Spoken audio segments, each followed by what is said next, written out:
Hi everyone, welcome to the Module 4 wrap-up video that I'll make today. Some good questions which we'll get straight into. I think we've already discussed in another video that first check-in. Do be working on the paper. If you have any questions about what's intended with the paper, I've mentioned on other videos, but absolutely get in touch with me by email and I can answer your specific questions that you might have. All right, so moving on to the questions. I got my book in front of me, some good questions again. This time we've got first one, a question by Bobby Schmitu, who says, I was a bit confused on the entire first reading, right, which was difficult to cover fully, but reading 3.3 helped some in explaining Kant's argument. Good. That's absolutely what's going on there in that third Michael Doyle reading. You know, it's a nice reading. It's the longest one this week, but it's the one that really sort of brings together, you know, Machiavelli, Kant, who we read earlier on in the chapter. Not so much Norman Angell, but we have a second question about him. So good that it helped some in explaining Kant's argument, but I could use a bit more clarification. Okay, so I'll do that first quickly. Because it's quite a short piece, and there's really two main points here that I think are the most important points. And then once I've done that, I'll answer the second part of the question, where you say on page 64, he writes about the difference between European and American savages. He explains about Europe knowing how to utilize the conquered while Americans eat them. What is he trying to explain? So I'll go into that a little bit more. I noticed that somebody else did respond down at the bottom of that. Of your question, which I think is a good start, but I think there's a little bit more international relations to it. So we'll go into the background of that a little bit. Okay. So first thing, Immanuel Kant, he is writing a prescription for perpetual peace. Right? It's called Perpetual Peace, and so and first of all, I should probably start by saying that, Immanuel Kant, especially this piece, is very much cited by liberals in international relations. It's a source of influence, a source of inspiration for liberals in international relations. Immanuel Kant is writing here long before the academic discipline of international relations gets started, which I'm dating it, remember, in the 1950s or certainly the middle of the 20th century, whereas Immanuel Kant's writing in the 18th century here, so quite a bit before. But because he's such a source of inspiration, such a somebody that's constantly studied and cited by liberals in international relations, this piece in particular, that's why it's in here, and that's why we're reading it. So he's given his prescription about how to create peace in the world, right? How to stop war. Remember, for realists, we have just a constant state of war. Right. If we go to the Hobbes piece, I don't know if we discussed it. I'm going back to realism a little bit, but I don't know if we've discussed this very much in this class. I've discussed it in other classes, but he thinks that we're always in a state of war, and he says it like this. Hobbes, he says, look, he says sometimes, remember he's from England, right? So he says sometimes there's clouds in the sky. He's not from Arizona because there's no clouds here, but sometimes there are clouds in the sky. And maybe it's not raining. Maybe there's no rain coming out of those clouds right now, but we can look at the clouds and say, yeah, I'm still going to take my umbrella with me. I'm paraphrasing quite a bit there, right? But that's the idea, right? We still expect that it will rain at some point, and so we take measures against the rain, even though it's only really cloudy, right? And that's what he thinks the world is, right? So right now, there might not be any one particular war going on. Of course there is, but even if there weren't an identifiable war going on right now, the fact is that at any moment, right, the conditions are such, right, the clouds are such that at any moment it could rain. So we should act as though it is raining. Liberals, on the other hand, they want to say, look, this is a problem that we can solve. Realists say, no, this is just human nature. It's the way things are. It's the way things have always been. Liberals say, no, we can take some measures. Right? And so Kant, in our section of Perpetual Peace, and you can find the whole of Perpetual Peace online, and you can read it. And it's not that much longer than what we have here. It's a fairly short piece. But in this book, we have two of the sections, two of his articles, right, for maintaining peace. And the first one is this: that the civil constitution of every state should be republican. Now, there's a lot of nuance in here. He kind of goes into the difference between a sort of like a government form and the difference between republican constitution and democratic constitutions, and the difference between the form of government and the way in which the state makes use of power. So when you read those parts, you find that he's only really talking about a very, very specific type of state. You know, and all he's really saying when he talks about democracy or even republic, what he's really saying is that the people have a decision to make, right? That the people decide the laws, the rules, have a hand in making those decisions at least. And the reason why that he thinks leads to peace, right? So he wants every state to have a republican constitution. But again, all he really means is he wants in every state the people to have some say in what happens in the government. And the reason why he thinks that will lead to peace is because he thinks that people generally won't vote for war. People are peaceful. They don't want to, you know, if you just leave it in the hands of an absolute ruler, like a monarch, a tyrant, a despot, which is the opposite. He thinks is the opposite to what he's calling a republic or a democracy.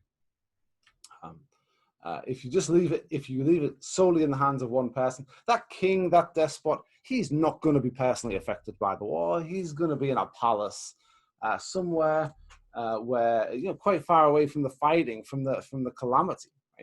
Right? He's not going to be adversely affected economically, right, by the war personally. Maybe the country will be, but he won't be. So he might make those sorts of decisions, or she might make those sorts of decisions. Willy-nilly, right, to coin a phrase, you know, without much thought to it. Right? That sort of a ruler might go to war on the slightest offense. Whereas people whose livelihoods, whose businesses, whose farms, whose children, right, are going to go off to war, are going to be trampled down by war, are going to be destroyed by war, they're going to pay the real cost. And so it's not that they will never go to war, but they're going to consider it a lot more carefully, and they're going to be less likely probably to go to war. Right? And this idea, I think, is why in the United States, when we wrote the US Constitution, when I say we, I didn't really have anything to do with it, as did neither of you, any of you. But when the US Constitution was written, it was written, you know, that the Congress, right, would have the power to declare war, right? Because that's, of course, the representative of the people, right? And it's this same idea is at the foundation of it, right? Yeah. He said, just to sort of emphasize what I've already said with a bit of a quote, this is on page 63. But on the other hand, in a constitution which is not republican and under which the subjects are not citizens, the declaration of war is the easiest thing in the world to decide upon, because war does not require of the ruler, who is the proprietor, right, the owner, and not a member of the state, the least sacrifice of the pleasures of his table. The chase, his country houses, his court functions, and the like, he may therefore resolve on war as on a pleasure party, for the most trivial reasons, and with perfect indifference leave the justification which decency requires to the diplomatic corps, who are ever ready to provide it. Right, so for him, it's like it's just like a sport, right? So, but for the people, it's not. It's the opposite of that. Well, here we go. I'll read this part as well. Among the latter would be, so this is the calamities of war that the people would have to suffer. Among the latter would be having to fight, having to pay the costs of war from their own resources, right? They're paying taxes for this, having painfully to repair the devastation war leaves behind, and to fill up the measure of evils, load themselves with a heavy national debt that would embitter peace itself, and that can never be liquidated on account of constant wars in the future. Right, so that's the distinction that he's making between those two types of government, which are kind of extreme types that we don't, we rarely see, I think, today. There's always some sort of combination of both of those, I think, in every situation. But so he wants every state to be a republic, right? A republican constitution, to have the people have a say for that reason, and he thinks that that will lead to peace. That's number one. Number two is this, a federation, and this is where we can bring in actually this question about savagery, right? Savages. This is the second definitive article for Perpetual Peace. The law of nations shall be founded on a federation of free states. Okay. For this one, for a shorthand, for sort of too long didn't read or too long didn't watch Dr. Powell's video all the way to the end, the basic idea of this is that, think of the UN, right? That's the idea. UN international law. Kant's talking about this 200 years ago, more than 200, almost 3, well, maybe more than 3. Not quite, but anyway, 250 years ago. All right. So he's suggesting this. He's suggesting, okay, we'll have every country will have a republican constitution. Now what we'll do is all these free states, all these sovereign states that cling to sovereignty, right, cling to their freedom to do whatever they want. We're going to bring them together. We're not going to. He's trying to be careful a little bit, right? But I don't know how committed he is to this thing. But he's trying to convince us that he wants to. No, we'll keep all of the nations free. They'll still be able to have their own sovereignty, right? But he doesn't seem that committed to that for me. What he does, and we'll see why in a second. But what he does say is that we'll bring this federation of free states. They'll come together, and these states themselves will bind themselves to one another in this federation, like the UN, and they'll create laws that they'll then live by, right? And he argues basically for law for states, right? For international law, right? For law governing states. And this is where the savages come in, because he starts to talk about liberty, right? This is the second paragraph in the law, under the section, the law of nations shall be founded on a federation of free states. When we see the attachment of savages to their lawless freedom. So he's saying savages, but what he really wants us to think of as these independent nations, right? All the nation states. When we see the attachment of savages to their lawless freedom, preferring ceaseless combat, right? Think of Hobbes here. Right? He's thinking of Hobbes, maybe. Preferring ceaseless combat to subjection to a lawful constraint which they might establish. Right? So this is the savagery. Right? The savagery is in this sort of savage, lawless freedom where you can do whatever you want, where you'd rather be in a state of war, of all against all, and rather than be governed by good laws. Right? And so he's saying savages. He's trying to make us think of well, and later on he talks about American savages, but also European savages, right? He's drawing this comparison, right? Which we'll get to in a second. So ceaseless combat to subjection to a lawful constraint which they might establish, and thus preparing senseless freedom to rational freedom, right? There's two kinds of freedom here. Right? There's the freedom of the savage who can do whatever he wants, whenever he wants, and fight with whoever he wants, and die, be killed by whoever he wants, maybe not by whoever he wants, right? But and can kill whoever he wants. That, he says, that's the European states. That's most of the states were European when Kant was writing, and certainly as a European, that's what he was thinking of centrally. But nation states, that's what they're choosing. They're choosing this lawless freedom instead of a rational freedom. And so he says, we regard it with deep contempt as barbarity, rudeness, and a brutish degradation of humanity. Right? This idea of nation states having sovereignty and you can't stop me, I'll do whatever I want. There's no law that can bind me. He says that's barbarity, rudeness, and brutish degradation of humanity. Accordingly, one would think that civilized people, each united in the state, would hasten all the more to escape. The sooner the better from such a depraved condition.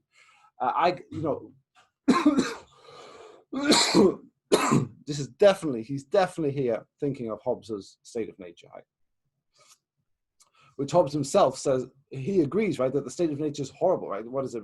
People in the state of nature live brutish, nasty, and short lives, and that's what he's definitely sort of agreeing there with Hobbes, right? That of course we want to get out of that, right? And how do you get out of it in Hobbes? In Hobbes, you get out of it through establishing laws, right? Well, actually by establishing a sovereign who rules. And so Kant isn't quite going down that road, right? At least he doesn't want us to think that he's going down that road, but he wants to establish some laws.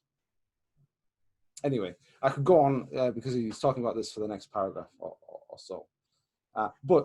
So when it gets to the European and American savages thing, he says, the chief difference between European and American savages lies in the fact that many tribes of the latter have been eaten by their enemies, while the former know how to make better use of their conquered enemies than to dine off them. They know better how to use them to increase the number of their subjects, and thus the quantity of instruments for even more extensive wars. Now, Norman Angell is going to disagree very fundamentally with Kant in the next reading, right, that we do.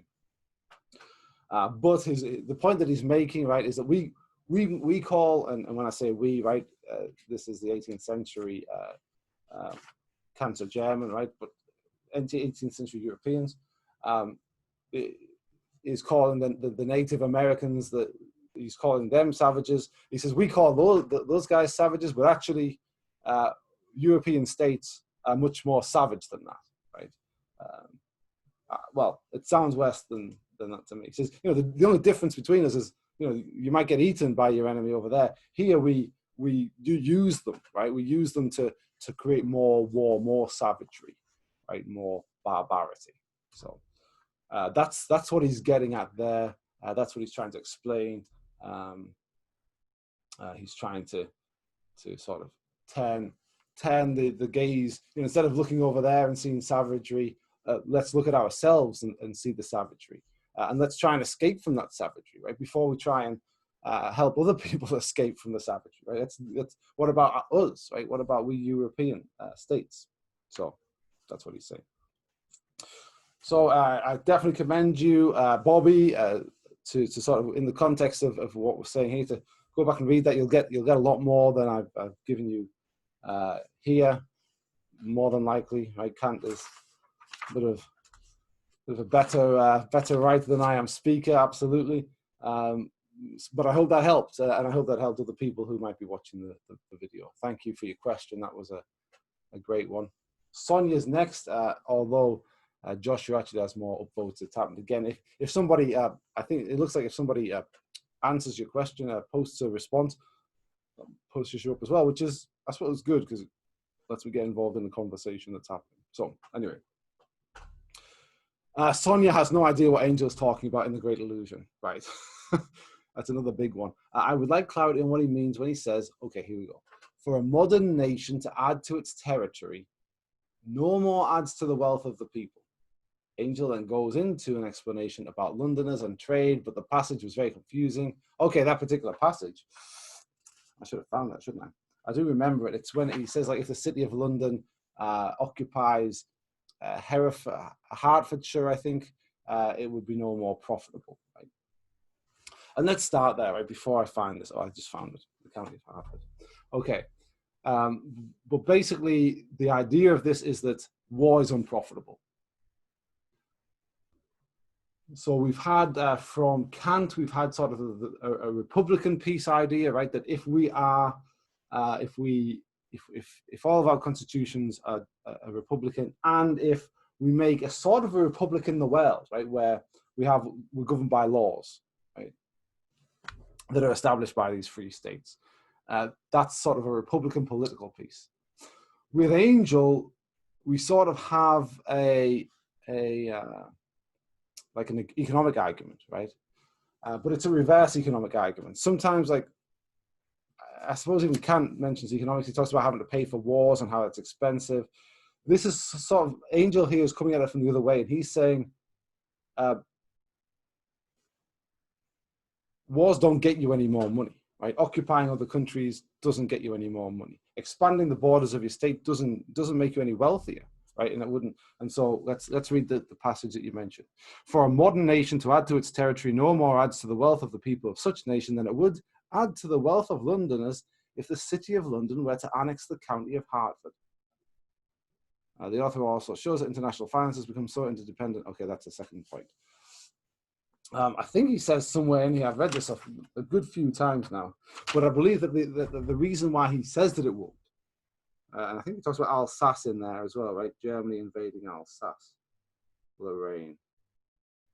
Well, there's a few answers. One of them is that, like, one of the answers he gives, and I'm quickly trying to find it, but it's where he says, he's talking about, I think, Alsace, but he says if you invade,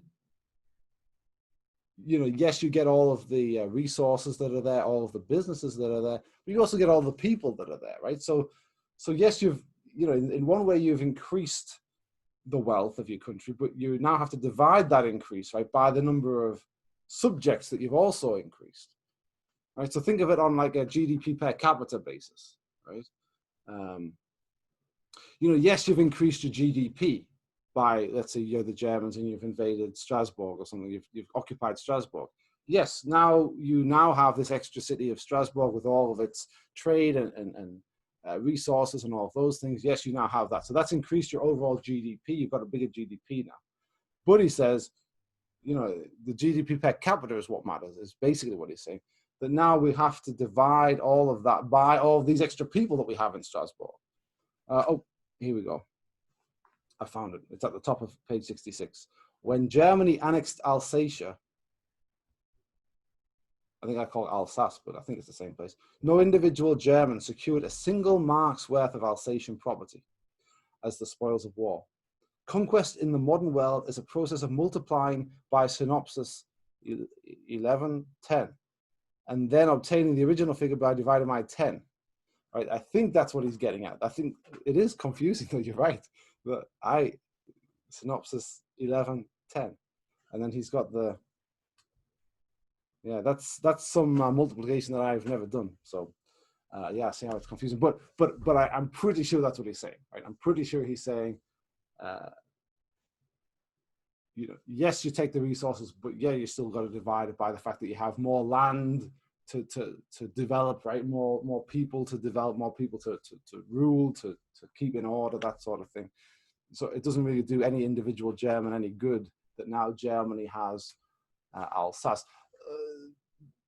There's a similar, though much more controversial, because there's a current argument, right, in the United Kingdom, where I'm from, right, about the Scottish or the Northern Irish, right? You know, what good does it do people in England, they say, right, that Scotland's part of the United Kingdom? They're a net drain on the economy. We pay. We pay more than they pay in taxes. We pay more to them than they pay in taxes, and so we're not getting the best economic deal out of this, right? And so any kind of conquest of Scotland, let's say Scotland seceded from the United Kingdom, and then we try to any attempt to reconquer Scotland would be, at least from an economic standpoint, irrational, right? Because we'd be sort of fighting to pay more.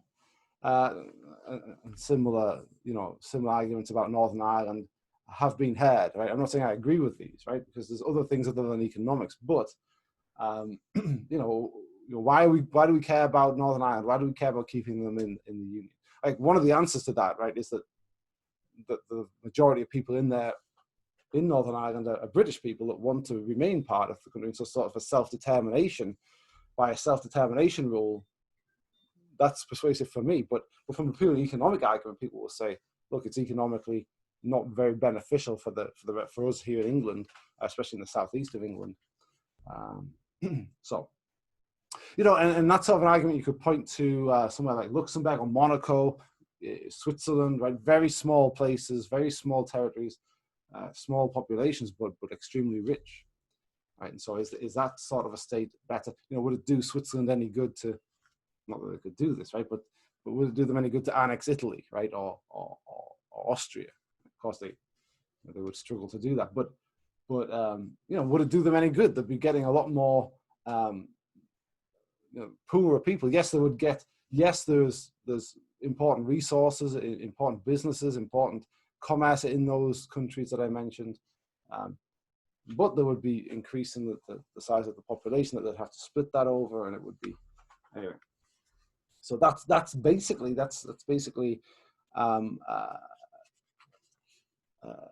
Angell's argument. He has something else on top of that, right? Which, if we go down to the bottom of that column on page 66, the left-hand column, he starts to talk about the forces which have brought about the economic futility of military power have also rendered it futile as a means of enforcing a nation's moral ideals. So he hasn't just got an economic argument, he's got this other moral sort of argument about, he says this, he says, Germany could not turn Canada or Australia into German colonies, right? Maybe they could sort of take over them, but this is what he means. They couldn't stamp out their language, their law, their literature, their traditions by capturing them. That's impossible these days. And so if you're trying to do it to get wealthy, that doesn't work. If you're trying to do it because you think that German morals, German laws, German language, German customs are better than everybody else's, you can't really impose that on the Canadians either, right? There's already too long. Well, what did they say? The quick intercommunication by cheap press, widely read literature enable even small communities to become articulate and effectively to defend their special social and moral possessions, even when military conquest has been complete. You're never going to do it. So Angell's saying war isn't worth it. It's not going to do the thing you think it's going to do. It's not going to make you wealthier, and it's not going to propagate your own culture and laws. Think about that. In a future time, right, when it used to be the Soviets, right, when the Soviets would invade America, if they would ever be successful, I don't think anybody would be successful for a long, long time at an invasion of the American mainland. What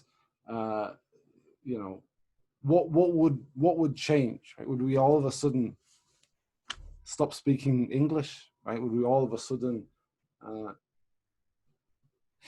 it would take a long time. It would probably never happen, right? And if it anyway, so that's at least what Norman Angell is arguing.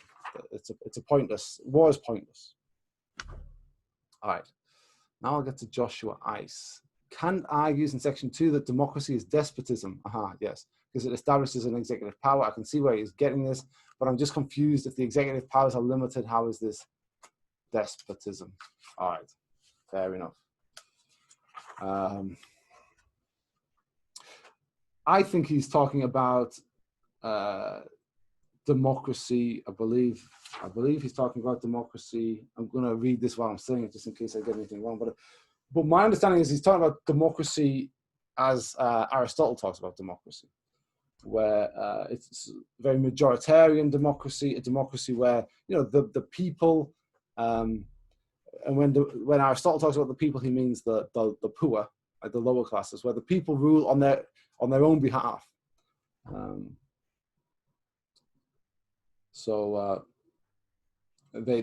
rob the rich, right? They ruin the rich, and Aristotle doesn't like that.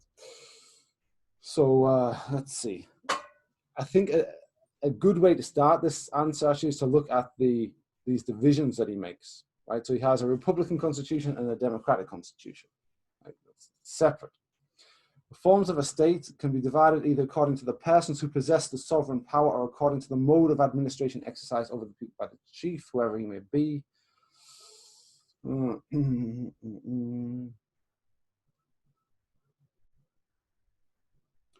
So democracy is a subset then, right? I've just read this now, right? I just to remind myself. So democracy is a subset of this thing called sovereignty.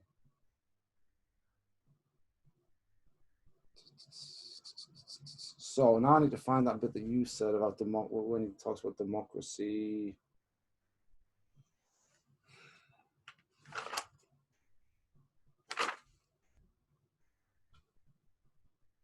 Just looking to see if you put a page number. Page numbers are helpful. Some of you have put that in this sort of a situation. So the first division is the forms of a state. And there's either, okay, no. Okay, wait a second. No, that's not the first division. So there's two ways to divide the forms of a state, all right?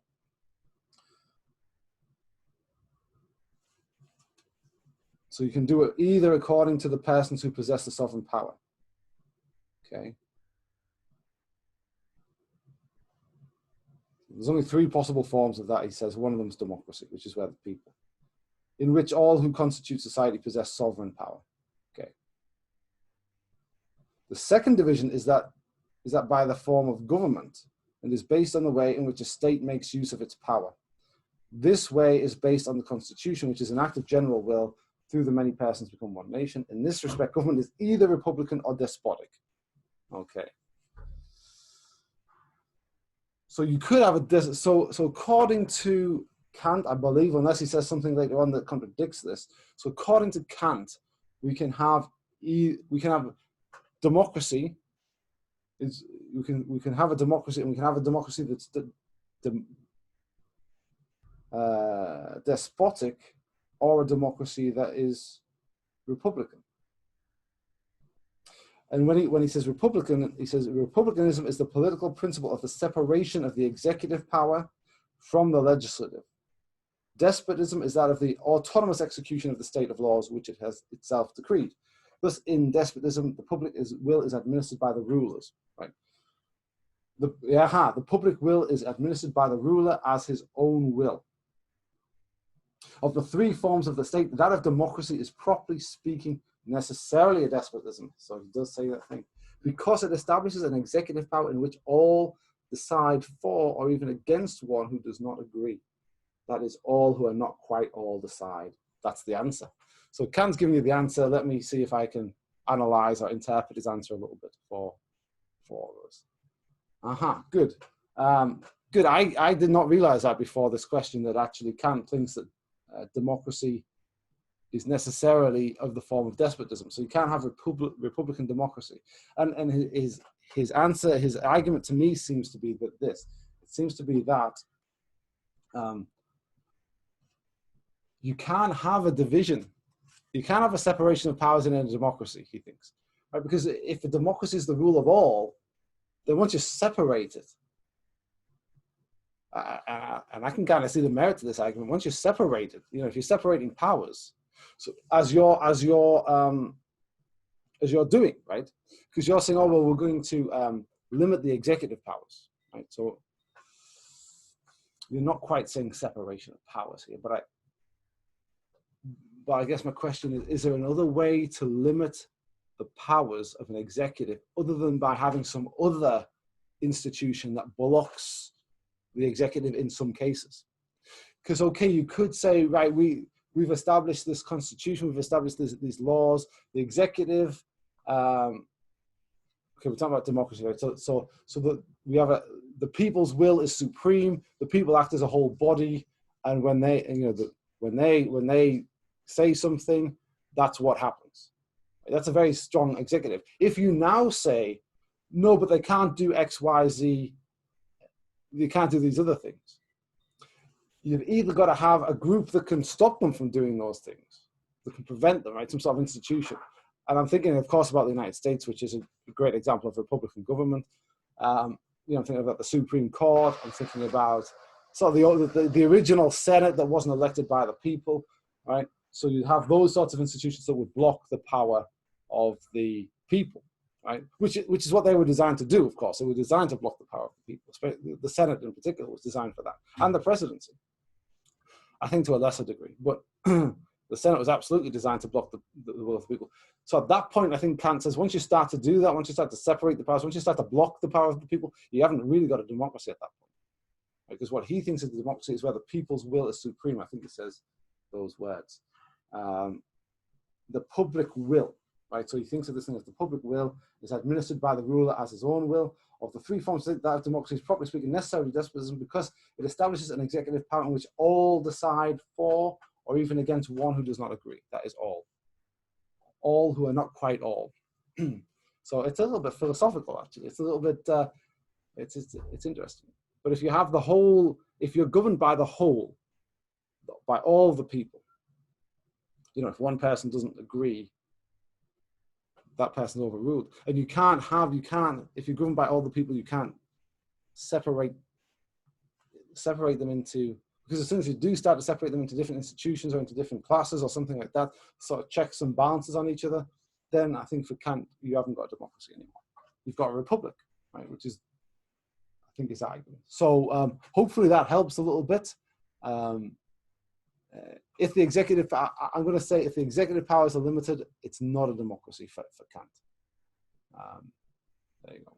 Thanks for that question. That that saw me delving deeper into this aspect of this reading more than I ever have before. Mostly I concentrate on the things that I already talked about, right? Because that's really the application of IR is that, you know, every state should be a republican state, and that all the states should come together and enact laws together and be governed by those laws in order not to just be savage and barbarous. And then this, of course, gets into what it means by a republic, right? By a republican constitution. So that's important to the argument, but it's something that I hadn't gone into too much. All right, at the risk of making too long a video, I'm going to go one more question because I quite like this one as well. And this is a question that I might cause me to go a little bit deeper into the reading than I've been as well. In Doyle's conclusion section, according to Kant, this is Garrett Rand, in Doyle's conclusion section, right? So we can go to that, it's on page 72. Public conduct of citizens will be the same as if they did not now have such evil attitudes. Okay, good. Is he saying that a good political system is enough to cancel out human nature's inherent evil tendencies? Yes, I think is the answer. And if this is the case, why do modern political systems fail to do so? I don't know if I agree that they do, but let's have a look. I don't know. I think of the American Constitution again. The factions, right? Faction against faction. It seems to be that's the argument, right? It's a faction against faction sort of an argument, which you'll be familiar with from the Federalist. Is that Hamilton? Or is it Madison, that one? I don't know. And I can't remember which number is it. Is it number 10? I don't know. Anyway, I don't even teach that, but that's my excuse for not knowing it. But I used to know it. All right, so conclusion, Kant's liberal internationalism. Okay, let's see. It's this block quote, which sort of spans the two columns on page 72. But it starts off, so Kant's citizens too are diverse in their goals and individualized and rationalized. This is important because it gets into human nature, right? Which is, I think, why it's important to Garrett as well. Human nature, for Hobbes, human nature is basically bad, right? We want more than we can get. We want to fight with everybody, and that's realism. And then liberalism has one of the big distinguishing factors between the two is that liberalism usually has a more optimistic view of human nature with sort of rational individual goals, individual needs and that sort of thing. Moral equality of individuals. Anyway, there's no morals in realism, remember. So the Kantian state thus is governed publicly according to law as a republic. Kant's is the state that solves the problem of governing individualized equals, whether they are the rational devils he says we often find ourselves to be, or the ethical agents we can and should become. So I think we have to actually just read this section by Kant. In order to organize a group of rational beings,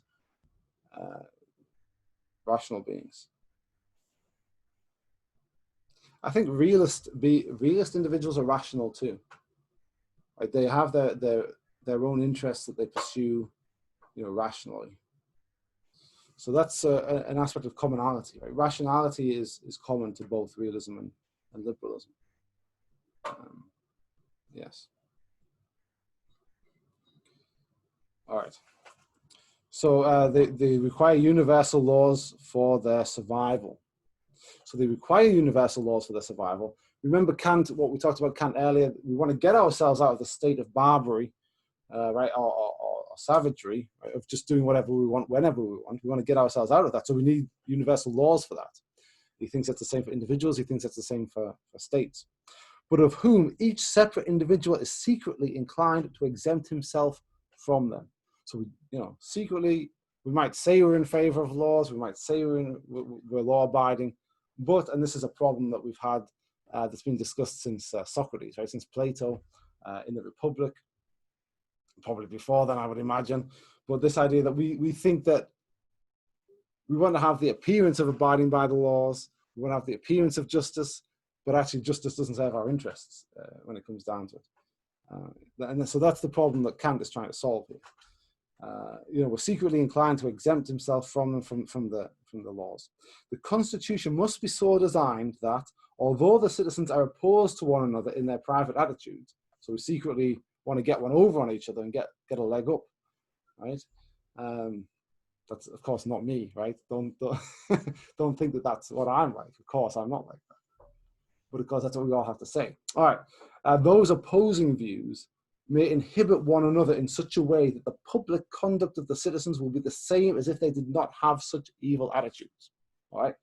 So yeah, that's what Kant's saying. Kant's saying we need to have a constitution, and the American founders, I can't remember which one it was or which Federalist number it was, but anyway, it's that same idea.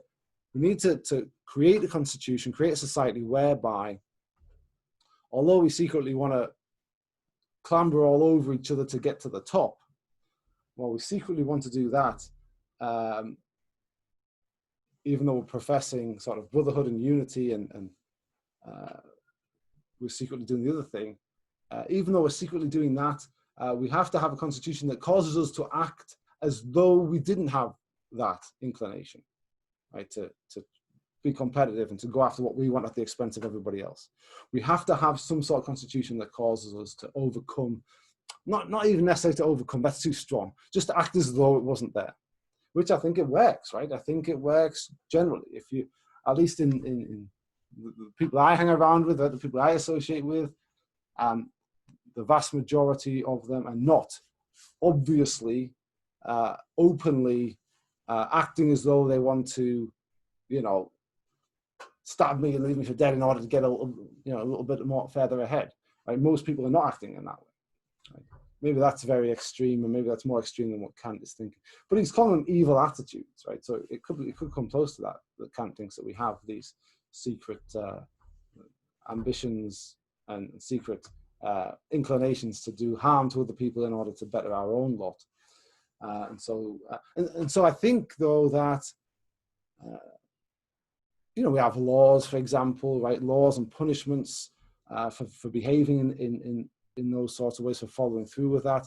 Maybe we want to do it, maybe we would do it if we could get away with it, but we worry that we can't get away with it, right? So that's modern society does, I think, a fairly good job in that respect, right? And of course, even that's a governmental level, which is what Kant's talking about, but even on a societal level, right? Societal institutions, you're usually punished for behaving in that way. Right? Usually if you're openly behaving in that way,